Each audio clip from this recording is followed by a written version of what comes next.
Hello दोस्तों, स्वागत है आप सभी का आपके अपने YouTube channel white page exam पर। तो दोस्तों मैं हूं साजिद और आज फिर मैं स्वागत करता हूं आपके सामने के लिए एक और नई वीडियो में। दोस्तों आज का जो हमारे वीडियो का टाइटल और थंबनेल आप सभी देख चुके होंगे। दोस्तों आज हम बात करते हैं क्लास 10th कॉमर्स यानी वाणिज्य। इसमें बात करेंगे आज दोस्तों हम व्यापारिक बैंक, किसकी? व्यापारिक बैंक की बात करेंगे। और चैप्टर नंबर हमारा कौन सा होगा? चैप्टर नंबर 15 होगा, व्यापारिक बैंक।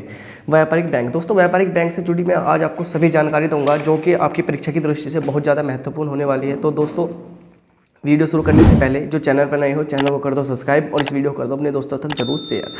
तो दोस्तों शुरू करते हैं आज की हम अपनी वीडियो। तो दोस्तों UP board exam 2023, UP board exam 2023 आप सभी जानते हैं कि जो यूपी बोर्ड की परीक्षाएं हैं बिल्कुल हमारे सिर पर है, यानी आ गई है। हमारी यूपी बोर्ड का परीक्षाएं आ गई हैं।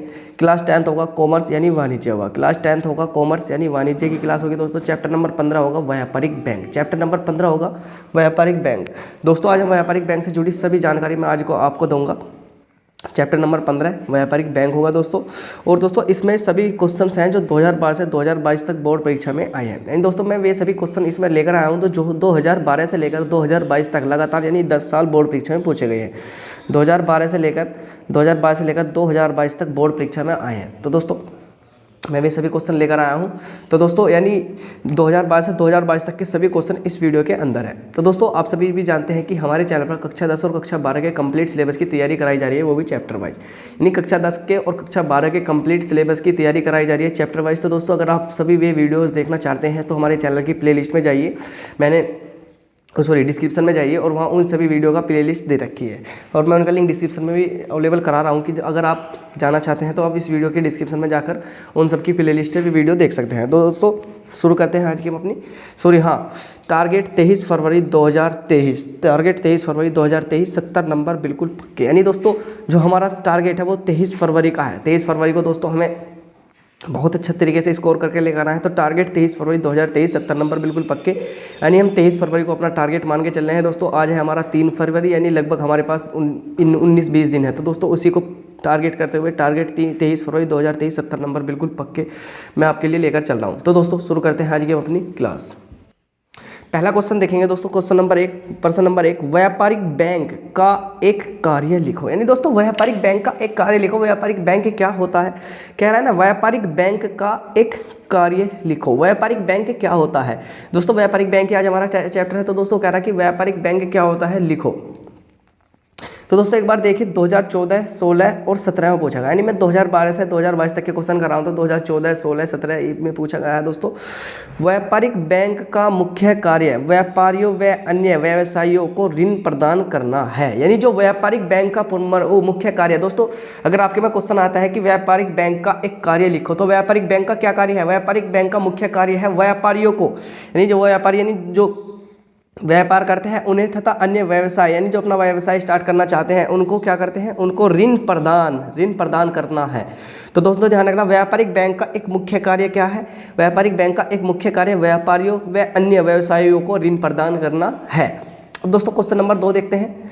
भारत में इस समय कितने राष्ट्रीयकृत बैंक हैं? 2019 में क्वेश्चन आया कि भारत में वर्तमान में कितने राष्ट्रीयकृत बैंक हैं। तो दोस्तों भारत में वर्तमान में 19 बैंक राष्ट्रीयकृत है। यानी भारत में वर्तमान में 19 बैंक राष्ट्रीयकृत है। राष्ट्रीयकृत का मतलब यानी भारत सरकार से मान्यता प्राप्त है। तो भारत में कितने बैंक है दोस्तों? क्या तो बहुविकल्प में आएगा क्वेश्चन ये, या एक नंबर में क्वेश्चन यानी लघु में आएगा कि भारत में इस समय कितने बैंक राष्ट्रीयकृत है। तो दोस्तों भारत में वर्तमान में 19 बैंक, कितने दोस्तों ध्यान रखना 19 बैंक राष्ट्रीयकृत है। कितने? 19 बैंक राष्ट्रीयकृत है। भारत में इस समय कितने बैंक राष्ट्रीयकृत है? 2019 में पूछा गया। भारत में वर्तमान में 19 बैंक राष्ट्रीयकृत है। कितने? 19 बैंक राष्ट्रीयकृत है। किन्हीं 4 राष्ट्रीयकृत बैंकों के नाम लिखो। किन्हीं 4 राष्ट्रीयकृत बैंकों के नाम लिखो। 2018 में क्वेश्चन आया कि किन्हीं 4 राष्ट्रीयकृत बैंकों के नाम लिखो। किन्हीं 4 राष्ट्रीयकृत बैंकों के नाम लिखो जिसमें central bank of India, Canara bank, Punjab national bank, bank of India. वो कह रहा है कि किन्हीं 4 राष्ट्रीयकृत बैंकों का नाम लिखो। राष्ट्रीयकृत का मतलब नहीं जिन्हें राष्ट्र से मान्यता प्राप्त हो। तो कौन कौन से होंगे? सेंट्रल बैंक ऑफ इंडिया होगा, दूसरा कैनरा बैंक होगा, तीसरा पंजाब नेशनल बैंक होगा और चौथा बैंक ऑफ इंडिया होगा। यानी ये बैंक कैसे हैं? जो भारत सरकार से मान्यता प्राप्त है। तो दोस्तों ध्यान रखना, अगर पूछता है कि वर्तमान में भारत में कितने राष्ट्रीयकृत बैंक है, तो दोस्तों वर्तमान में भारत में 19 राष्ट्रीयकृत बैंक है। ये क्वेश्चन हो गया। अब किन्हीं 4 राष्ट्रीयकृत बैंकों का नाम लिखो, 2018 में पूछा गया दोस्तों। Central bank of India, Canara bank, Punjab national bank, bank of India. ये कौन से बैंक है? ये राष्ट्रीयकृत बैंक है। अब क्वेश्चन नंबर 4 देखते हैं। क्वेश्चन नंबर 4 क्या कह रहा है कि किन्हीं 4 गैर राष्ट्रीयकृत बैंकों का नाम लिखो। 2020 में क्वेश्चन पूछा है। किन्हीं गैर राष्ट्रीयकृत बैंकों यानी जो भारत सरकार से मान्यता प्राप्त नहीं है। तो दोस्तों yes bank, HDFC bank, ICICI bank और एक्सिस बैंक। यानी yes bank, HDFC bank, ICICI bank और एक्सिस बैंक, ये कैसे बैंक है? ये वे बैंक है जो भारत सरकार से यानी मान्यता प्राप्त नहीं है। तो कह रहा ना, किन्हीं 4 गैर राष्ट्रीयकृत बैंकों का नाम लिखो। Yes bank, HDFC bank, ICICI bank, axis bank. ये कैसे बैंक है? ये ऐसे बैंक है जो भारत सरकार से मान्यता प्राप्त नहीं है, यानी गैर, दोस्तों ध्यान रखना, गैर राष्ट्रीयकृत बैंक है। अगर वो राष्ट्रीयकृत बोलेगा तो राष्ट्रीयकृत में कौन कौन से आएंगे? सेंट्रल बैंक ऑफ इंडिया हो गया, कैनरा बैंक हो गया, पंजाब नेशनल बैंक हो गया, बैंक ऑफ इंडिया हो गया। लेकिन अगर दोस्तों उसने पूछा कि किन्हीं 4 गैर राष्ट्रीयकृत बैंकों का नाम लिखो, तो yes bank, HDFC bank, ICICI bank और एक्सिस बैंक, ये कैसे बैंक है? ये 4 गैर राष्ट्रीयकृत बैंक है। अब दोस्तों अगला क्वेश्चन देखते हैं। अगले क्वेश्चन में क्या कह रहा है? अगले क्वेश्चन में कह रहा है कि व्यापारिक बैंक किसे कहते हैं? 2022 में पूछा गया कि व्यापारिक, वहाँ तो दोस्तों मैंने व्यापारिक बैंक का एक कार्य लिखवाया था कि जो व्यापारियों को व अन्य व्यवसाय को ऋण देते हैं वे कौन कहलाते हैं? व्यापारिक बैंक का एक कार्य। लेकिन हम पूछा व्यापारिक बैंक क्या है? तो दोस्तों व्यापारिक बैंक से आशय उन बैंकिंग संस्थाओं से है, व्यापारिक बैंक उन संस्थाओं को कहते हैं जो भारतीय कंपनी अधिनियम 1931 के अंतर्गत स्थापित किए गए हैं। यानी क्या कह रहा? व्यापारिक बैंक उन्हें कहते हैं जो भारतीय कंपनी अधिनियम 1931 के अंतर्गत स्थापित किए गए हैं। इन बैंकों का संबंध आधुनिक व्यापार वाणिज्य से होता है। ये बैंक व्यापारिक कार्यों के लिए ही ऋण देते हैं। तो दोस्तों एक बार वो समझिए, उसने क्वेश्चन पूछा था कि व्यापारिक बैंक किसे कहते हैं। तो व्यापारिक बैंक से आशय, यानी व्यापारिक बैंक उन, आशय का मतलब यानी व्यापारिक बैंक ऐसे बैंकों को कहा जाता है उन बैंकिंग संस्थाओं से है जो भारतीय कंपनी अधिनियम 1931 के अंतर्गत स्थापित किए गए हैं। यानी भारतीय कंपनी अधिनियम 1931 के अंतर्गत स्थापित किए गए हैं, जो 1931 के अंदर स्थापित किए गए हैं। इन बैंकों का संबंध आधुनिक व्यापार, यानी किनका संबंध होगा? इन बैंकों का संबंध आधुनिक, यानी जो वर्तमान में चल रहा व्यापारिक वाणिज्य से होता है, व्यापार वाणिज्य से होता है। ये बैंक व्यापारिक कार्यों के लिए ही ऋण देते हैं। दोस्तों अब अब इसका चलते हैं अगले पेज पर। दोस्तों आपने इसे पेज को अच्छे से पढ़ लिया। यानी व्यापारिक बैंक से आशय उन बैंक संस्थाओं से है जो भारतीय कंपनी अधिनियम 19 के अंतर्गत स्थापित किए गए थे। यानी कब स्थापित किए गए थे? 1931, भारतीय अधिनियम 1931 के अंतर्गत स्थापित किए गए, नहीं उस अधिनियम के द्वारा स्थापित किए जा रहे हैं। इन बैंकों का संबंध आधुनिक व्यापार वाणिज्य से होता है। ये बैंक व्यापारिक कार्यों के लिए ही ऋण देते हैं। अब दोस्तों अगले पेज पर चलते हैं। इनका सीमित उत्तरदायित्व होता है। मिश्रित पूंजी के कारण उन्हें मिश्रित पूंजी वाले बैंक भी कहा जाता है। इन्हें मिश्रित पूंजी वाला बैंक भी कहा जाता है। दोस्तों कह रहा था ना, ऋण देते से आगे हो गया कि इनका सीमित उत्तरदायित्व, जो इनका एक सीमित उत्तरदायित्व है कि उत्तरदायित्व होता है मिश्रित पूंजी के कारण। इनके पास जो होती है दोस्तों मिश्रित पूंजी होती है, इन्हें मिश्रित पूंजी वाला बैंक भी कहा जाता है। मिश्रित पूंजी वाला बैंक भी कहा जाता है। दोस्तों इसके क्या नाम हो सकता है? इसके वाणिज्य बैंक नाम हो सकता है, इसका व्यापारिक बैंक नाम हो सकता है और इसका मिश्रित पूंजी वाला बैंक भी से कहा जाता है। तो दोस्तों ध्यान रखना, अगर हमारे से पूछता है कि वाणिज्यिक बैंक किसे कहते हैं तो व्यापारिक बैंक को कहते हैं। व्यापारिक बैंक का नाम है दोस्तों। और मिश्रित पूंजी वाला बैंक किसे कहा जाएगा? वो भी इसे ही कहा जाएगा। अब देखते हैं प्रश्न नंबर 6, अनुसूचित बैंक क्या है? 2016, 17 और 19 अनुसूचित बैंक क्या है? भारत में अनुसूचित बैंक वे हैं जिन्हें रिजर्व बैंक की द्वितीय तालिका में सम्मिलित कर लिया गया है। यानी कह रहा अनुसूचित बैंक किसे कहते हैं। तो दोस्तों समझना कि अनुसूचित बैंक क्या है। 2016, 17 और 19 में पूछा गया कि भारत में अनुसूचित बैंक वे हैं जिन्हें रिजर्व बैंक की द्वितीय तालिका में सम्मिलित कर लिया गया, यानी जिन्हें रिजर्व बैंक की द्वितीय तालिका में सम्मिलित कर लिया गया। अब रिजर्व बैंक की द्वितीय तालिका क्या है, अब उसे समझेंगे। द्वितीय तालिका में सम्मिलित करने के निम्नलिखित शर्तें हैं। द्वितीय तालिका में सम्मिलित करने के निम्नलिखित शर्तें हैं। तो दोस्तों खाली एक क्वेश्चन पूछा गया अनुसूचित बैंक क्या है, 2000 में आया था। लेकिन अगर पूछा कि द्वितीय तालिका में सम्मिलित करने की क्या है, तो दोस्तों ये 2020 में भी ये पूछा गया था। अब कौन कौन सी शर्तें होंगी। नंबर 1, उस बैंक की प्रदत्त पूंजी तथा रक्षित कोष मिलाकर 5 लाख रुपए से या इससे अधिक हो। यानी दोस्तों द्वितीय बैंक कौन होंगे, उस बैंक को प्रदत्त पूंजी तथा रक्षित कोष मिलाकर 5 लाख रुपए या इससे अधिक हो, वे ही कौन से, वे ही द्वितीय बैंक के अंदर आएंगे। उस बैंक, नंबर 2, उस बैंक का कार्य उसके जमाकर्ताओं के विरुद्ध ना हो। उस बैंक का कार्य उसके जमाकर्ताओं के विरुद्ध ना हो, जमाकर्ताओं के विरुद्ध ना हो। यह बैंक भारतीय कंपनी अधिनियम 2013 या किसी अन्य ऐसे अधिनियम के अंतर्गत रजिस्टर्ड हो। तो दोस्तों मैंने इसके सारे कार्य लिखवा दिए। यानी जो द्वितीय तालिका में सम्मिलित होने के लिए शर्तें हैं, एक तो हो कि उस बैंक की प्रदत्त पूंजी तथा रक्षित कोष मिलाकर 5 लाख रुपए से या इससे अधिक हो। नंबर 2, उस बैंक का कार्य उसके जमाकर्ताओं के विरुद्ध ना हो। यह बैंक भारतीय कंपनी अधिनियम 2013 या किसी अन्य ऐसे अधिनियम के अंतर्गत रजिस्टर्ड हो। यानी यह बैंक भारतीय कंपनी अधिनियम 2013 या किसी अन्य ऐसे अधिनियम के अंतर्गत रजिस्टर्ड हो, वही अनुसूचित बैंक कहलाते हैं। अब दोस्तों देखते हैं गैर अनुसूचित बैंक किसे कहते हैं। गैर अनुसूचित बैंक किसे कहते हैं, से आप क्या समझते हैं। 2014, 16 और 19 गैर अनुसूचित बैंक से आप क्या समझते हैं। 2014, 16, 19 में पूछा गया कि जिन बैंकों का नाम रिजर्व बैंक अधिनियम की द्वितीय सूची में सम्मिलित नहीं होता उन्हें गैर अनुसूचित बैंक कहते हैं। दोस्तों ध्यान रखना कि जिन बैंकों का नाम रिजर्व बैंक अधिनियम की द्वितीय सूची में सम्मिलित नहीं होता उन्हें गैर अनुसूचित बैंक कहते हैं। तो दोस्तों ध्यान रखना, जिनका नाम एक बार यहाँ देखना कि जिन अनुसूचित बैंक भारत में अनुसूचित बैंक वे हैं जिनकी भारतीय रिजर्व बैंक की द्वितीय तालिका में सम्मिलित कर लिया गया है। और अब गैर अनुसूचित बैंक कौन से होंगे।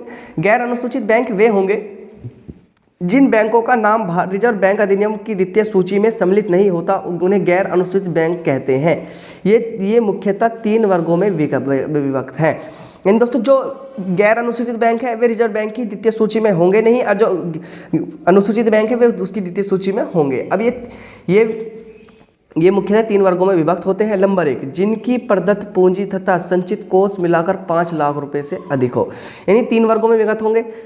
एक तो होगा जिनकी प्रदत्त पूंजी तथा संचित कोष मिलाकर 5 लाख रुपए से अधिक हो। दूसरा नंबर, जिनकी प्रदत्त पूंजी तथा संचित कोष मिलाकर 1 लाख रुपए और 5 लाख रुपए के बीच हो। नंबर 3, जिनकी प्रदत्त पूंजी व सूचित कोष मिलाकर 50,000 रुपये से कम होता हो। यानी दोस्तों इन तीनों पॉइंट को ध्यान रखना है। जिनकी प्रदत्त पूंजी तथा संचित कोष, यानी प्रदत्त पूंजी यानी उनके पास मिलाकर 5 लाख रुपए से अधिक पैसा रखा हो। नंबर 2, जिनकी प्रदत्त पूंजी तथा संचित कोष मिलाकर 1 लाख से 5 लाख रुपए के बीच में होता है। जिनकी प्रदत्त पूंजी तथा संचित कोष मिलाकर 50,000 रुपये से अधिक कम होता है। यानी इनमें 3 कैटेगरी इसमें रखी गई है। अब देखते हैं दोस्तों हमारा 8वां क्वेश्चन है कि बैंक के राष्ट्रीयकरण से आप क्या समझते हैं। बैंक के राष्ट्रीयकरण से आप क्या समझते हैं, इसके लाभ व हानियां लिखो। यानी बैंक का जो राष्ट्रीयकरण हुआ उससे हम क्या समझते हैं, इसके लाभ व हानियां लिखो। तो दोस्तों 2016, 17 और 19 में पूछा गया। तो भारत सरकार ने 19 जुलाई सन 1969 को अध्यादेश द्वारा 50 करोड़ रुपए से अधिक जमा राशि वाले 14 बड़े व्यापारिक बैंकों का राष्ट्रीयकरण की घोषणा की। तो दोस्तों ध्यान रखना, पहला राष्ट्रीयकरण कब हुआ था। बैंक के राष्ट्रीयकरण से आप क्या समझते हैं, इसके लाभ हानियां लिखो। 2016, 17, 19 में तो भारत सरकार ने 19 जुलाई सन 1969 को एक अध्यादेश द्वारा कद करा 19 जुलाई 1969 को एक अध्यादेश द्वारा 50 करोड़ रुपए से अधिक जमा पूंजी वाले, यानी 50 करोड़ रुपए से अधिक जमा पूंजी वाले 14 बड़े व्यापारिक बैंकों के राष्ट्रीयकरण की घोषणा की। तो दोस्तों कद हुई थी, यानी 19 जुलाई 1969 को कितने 14 बड़े बैंक थे और कितनी पूंजी थी 50 करोड़। तो दोस्तों ध्यान रखना, पहला राष्ट्रीयकरण कब हुआ था। पहला राष्ट्रीयकरण हुआ था 19 जुलाई 1969 को। 14 बड़े व्यापारिक बैंक थे और जिसमें 50 करोड़ रुपए की पूंजी थी। अब दोस्तों यानी इसमें अगले क्वेश्चनों के लिए चलते हैं दोस्तों हम अगले पेज पर। तो दोस्तों ये रहा अगला पेज आपके सामने ही। अब दोस्तों द्वितीय वो देखना कि द्वितीय यानी दूसरा वाला कब हुआ था। अब इसके बाद अब दोस्तों ध्यान देना कि इसके बाद 15 अप्रैल 1980 को भारत सरकार ने एक अध्यादेश द्वारा 200 करोड़ रुपए से अधिक पूंजी वाले 6 बैंकों का राष्ट्रीयकरण कर दिया। तो दोस्तों ध्यान रखना, बैंक में राष्ट्रीयकरण जो हुआ ना 2 बार हुआ। जो पहली बार हुआ, पहली बार कब हुआ? पहली बार दोस्तों मैंने अभी बताया कि 19 जुलाई 1969 को हुआ था। कितने बैंकों का? 14 बैंकों का राष्ट्रीयकरण हुआ। दूसरा राष्ट्रीयकरण कब हुआ? दूसरा राष्ट्रीयकरण हुआ दोस्तों 15 अप्रैल 1980 को हुआ। 1980 को हुआ। कितने बड़े बैंकों का राष्ट्रीयकरण हुआ दोस्तों? 6 बैंकों का। जहां 14 बैंकों का राष्ट्रीयकरण हुआ था वहां तो 50 करोड़ रुपए पूंजी वाले थे, और ये जहां 6 का हुआ था कितने? 200 करोड़ पूंजी वाले थे। तो दोस्तों ध्यान रखना राष्ट्रीयकरण कब कब और कैसे कैसे हुआ। पहला जब हुआ 19 जुलाई 1969 को 14 बड़े बैंकों का राष्ट्रीयकरण हुआ 50 करोड़ रुपए से अधिक पूंजी वालों का। दूसरे नंबर पर जो राष्ट्रीयकरण हुआ 15 अप्रैल 1980 को हुआ। 6 बड़े बैंक थे और 200 करोड़ रुपए से अधिक उनकी क्या थी? पूंजी थी। तो दोस्तों ध्यान रखना 15 अप्रैल 1980 को भारत सरकार ने एक अध्यादेश द्वारा 200 करोड़ रुपए से अधिक पूंजी वाले 6 बैंकों का राष्ट्रीयकरण कर दिया। अब राष्ट्रीयकरण के देखते हैं लाभ। राष्ट्रीयकरण के क्या क्या लाभ होते हैं? नंबर 1, राष्ट्रीयकरण के लाभ: आर्थिक सत्ता के संकेंद्रण का अंत, बैंकिंग सुविधा का विस्तार, यानी एक तो आर्थिक सत्ता का संकेंद्र का अंत हो जाएगा। फिर बैंकिंग सुविधा का, यानी जो बैंक हमें सुविधा दे रहा था उससे भी ज़्यादा सुविधा नहीं और ज़्यादा उसका विस्तार हो जाएगा। जमा राशि में वृद्धि, है नहीं, हम बैंकों में ज़्यादा से ज़्यादा जमा राशि अपनी कर सकते हैं। कृषि के लिए अधिक ऋण मिल सकता है, नहीं दोस्तों, हमें कृषि के लिए अधिक ऋण मिल सकता है। लघु उद्योगों को ऋण मिल सकता है, कृषि के लिए ऋण मिल सकता है, लघु उद्योगों के लिए ऋण मिल सकता है। प्रशिक्षण व्यवस्था का विस्तार हो सकता है, नहीं, प्रशिक्षण व्यवस्था का विस्तार हो सकता है। और स्वीकृत प्रतिभूतियों में बैंक की जमा का निवेश, स्वीकृत प्रतिभूतियों में बैंक की जमा का निवेश हो सकता है, बैंक की जमा का निवेश हो सकता है। इन दोस्तों मैंने आपको यहाँ तक करा दिया, तो मुझे लगता है कि दोस्तों आपको वीडियो अच्छी लग रही होगी। और दोस्तों अगर आपको वीडियो अच्छी लग रही है तो आप हमारे चैनल को जरूर सब्सक्राइब कर दें, और इस तरह की और वीडियो देखने के लिए इसी वीडियो के डिस्क्रिप्शन में जाइए, और मैंने वहाँ सभी वीडियो की प्लेलिस्ट दे रखी है दोस्तों, जिसमें बहुत ही बारीक तरीके से एक पॉइंट मेंशन करा है जो आपकी परीक्षा की दृष्टि से बहुत ज़्यादा इंपॉर्टेंट है। तो दोस्तों आप जरूर चैनल को सब्सक्राइब करके रखें, और अपने दोस्तों को भी इस चैनल के बारे में जरूर बताएं, जो कक्षा 10 और कक्षा 12 में हो या आने वाला हो दोस्तों। अब देखते हैं प्रश्न नंबर 9। अब देखते हैं क्वेश्चन नंबर 9, वाणिज्यिक बैंक के कार्यों का संक्षेप में वर्णन करो। वाणिज्यिक बैंक किसे कहते हैं? मैंने बताया था व्यापारिक बैंक, वाणिज्यिक बैंक और मिश्रित पूंजी वाला बैंक एक ही बैंक है। कौन सा? इसे व्यापारिक बैंक को ही कहते हैं। तो वाणिज्यिक बैंक के दोस्तों, वाणिज्यिक की जगह हम व्यापारिक भी लिख सकते हैं, व्यापारिक की जगह दोस्तों हम मिश्रित पूंजी वाला बैंक भी लिख सकते हैं। का वर्णन करो 2019 और 2020 में क्वेश्चन पूछा गया। तो वाणिज्यिक बैंक का अभिप्राय उन बैंकों से है जो लाभ अर्जन के उद्देश्य से बैंकिंग कारोबार करते हैं। इन बैंकों को मिश्रित पूंजी के बैंक के नाम से भी जाना जाता है। मैंने ऊपर बताया था ना, वाणिज्य बैंक के कार्यों को संक्षेप में वर्णन करो 2019-20 में पूछा गया। वाणिज्यिक बैंक से अभिप्राय उन बैंकों से है जो लाभ अर्जन के उद्देश्य से बैंकिंग कारोबार करते हैं, यानी जो लाभ कमाने के उद्देश्य से बैंक का कारोबार करते हैं। इन बैंकों को मिश्रित पूंजी के बैंक के नाम से भी जाना जाता है। इन बैंकों को किसके? मिश्रित पूंजी के बैंक के नाम से भी जाना जाता है, मिश्रित पूंजी के बैंक के नाम से भी जाना जाता है। अब इसके कार्य देखते हैं। एक तो निक्षेप स्वीकार करना, एक तो क्या होगा? निक्षेप स्वीकार करना होगा दोस्तों। ऋण प्रदान करना व्यापारिक बैंक है, यानी वे ऋण प्रदान करना होगा, प्रतिनिधि के रूप में कार्य करते हैं। तो दोस्तों एक तो निक्षेप स्वीकार करते हैं, निक्षेप यानी जो आप जमा करते हो उसे स्वीकार करते हैं। फिर जो आपको ऋण भी प्रदान करते हैं, और प्रतिनिधि के रूप में भी कार्य करते हैं, प्रतिनिधि के रूप में भी कार्य करते हैं। इसके ये 3 कार्य हैं दोस्तों। यानी इसका पीडीएफ भी मैं तुम्हें white page exam Telegram channel पर मिल जाएगा दोस्तों। अगर आप इसका पीडीएफ भी लेना चाहते हैं तो white page exam Telegram channel पर जाइए और वहाँ से इसका पीडीएफ डाउनलोड कर सकते हैं। अब देखते हैं दोस्तों, हम चलते हैं अपना अंतिम क्वेश्चन नंबर 10। भारत में बैंक के राष्ट्रीयकरण के 2 प्रमुख उद्देश्यों को लिखो। 2014, 16, 19 और 22 में पूछा गया कि भारत में बैंकों के राष्ट्रीयकरण के 2 प्रमुख उद्देश्यों को लिखो, यानी भारत में बैंकों का राष्ट्रीयकरण का क्या उद्देश्य रहा था उसको लिखो। तो दोस्तों पहला उद्देश्य देखते हैं। पहला उद्देश्य क्या था? एक तो नए तथा प्रगतिशील उपक्रमों के लिए विकास के पर्याप्त अवसर प्रदान करना। नए तथा प्रगतिशील उपक्रमों के लिए विकास के पर्याप्त अवसर प्रदान करना था। दूसरा, जमाकर्ताओं के धन को सुरक्षित करना था, जमाकर्ताओं के धन को सुरक्षित करना था। तो दोस्तों ध्यान रखना, भारत में बैंक के राष्ट्रीयकरण के 2 प्रमुख उद्देश्यों को लिखो। नहीं, भारत में बैंक का राष्ट्रीयकरण क्यों किया गया, इसके 2 प्रमुख उद्देश्यों को लिखो। तो दोस्तों पहला उद्देश्य क्या था? नए तथा प्रगतिशील उपक्रमों के लिए विकास के पर्याप्त अवसर प्रदान करना। ये दोस्तों नए विकास के अवसर प्रदान करना था। दूसरा था कि जमाकर्ताओं के धन को सुरक्षित रखना, यानी जो जमाकर्ता होते हैं दोस्तों, यानी वे कहीं कहीं अपना धन जमा कर देते हैं, क्या तो दोस्तों उनका कोई धन लेकर भाग जाता है या चोरी हो जाता है। लेकिन अब क्या, अगर आप बैंक एक संस्था है दोस्तों, जमाकर्ताओं के धन को सुरक्षित रखने, अगर आपने अपना पैसा उसमें बैंक में जमा कर दिया तो दोस्तों चाहे बैंक का चोरी हो या कुछ भी हो, आपका पैसा जरूर आपको मिलेगा, आपका पैसा आपको जरूर मिलेगा। तो दोस्तों जमाकर्ताओं के धन को सुरक्षित रखना था। तो दोस्तों यानी मैंने आपको ये सभी कार्य करा दिए दोस्तों, बस इसका ध्यान रखना, ये थोड़ा सा इंपॉर्टेंट है। और ये आपकी मुझे लग रहा है कि अब की बार को आपका आएगा कि जो पहला राष्ट्रीयकरण हुआ था, पहला राष्ट्रीयकरण यानी भारत सरकार ने 19 जुलाई 1969 को एक अध्यादेश जारी करा। यानी भारत सरकार ने 19 जुलाई 1969 को एक अध्यादेश जारी करके 50 करोड़ रुपए से अधिक जमा राशि वाले 14 बड़े बैंकों का राष्ट्रीयकरण कर दिया। दूसरा राष्ट्रीयकरण कब हुआ?